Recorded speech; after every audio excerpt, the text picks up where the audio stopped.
Doit-on tout pardonner? Le pardon est l'un des sujets les plus complexes et profondément personnels qui soient.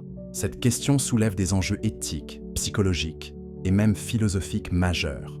D'un côté, le pardon est souvent présenté comme une vertu libératrice, un moyen de tourner la page et de se délester du poids de la rancœur. De l'autre, il peut sembler injuste, voire impossible, face à certaines blessures particulièrement graves. D'un point de vue philosophique et spirituel, de nombreuses traditions valorisent le pardon comme une forme de force intérieure. Dans le christianisme, pardonner est un impératif moral, une manière de se rapprocher de l'amour universel. Pour les stoïciens, pardonner relève de la sagesse. Il s'agit de reconnaître que l'offense relève souvent de l'ignorance ou de la faiblesse de celui qui l'a commise et de refuser de laisser cette offense contrôler nos émotions. Pardonner, dans cette perspective, c'est se libérer soi-même bien plus que libérer l'autre. Cependant, une vision absolutiste du pardon qui voudrait que nous devions tout pardonner, peu importe les circonstances, peut être dangereuse. Elle risque d'imposer une pression morale insoutenable à celles et ceux qui ont été victimes de traumatismes profonds. Certaines blessures sont telles que le pardon peut sembler une trahison envers soi-même. Dans ces cas, est-il vraiment nécessaire, ou même sain, de pardonner? La psychologie moderne apporte des nuances cruciales à ce débat. Elle distingue souvent le pardon de la réconciliation.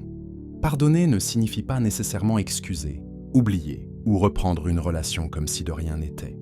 Il s'agit plutôt d'un processus interne de libération émotionnelle, où l'on choisit de ne plus laisser la rancœur occuper une place centrale dans sa vie.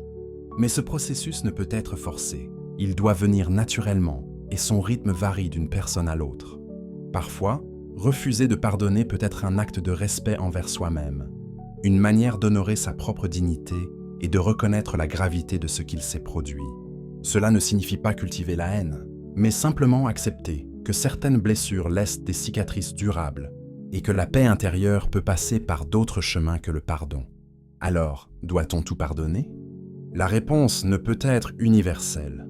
Chaque situation est unique et chaque personne doit trouver sa propre voie vers la guérison. Peut-être que la vraie question n'est pas de savoir s'il faut pardonner, mais plutôt comment avancer sans laisser le passé nous emprisonner. Que l'on choisisse de pardonner ou non, l'essentiel est de retrouver un sentiment de puissance sur sa propre vie, sans culpabiliser si le pardon semble hors de portée. En fin de compte, le pardon est un choix intime, qui ne regarde personne d'autre que soi. Il peut être un cadeau que l'on se fait, mais il ne saurait être une obligation.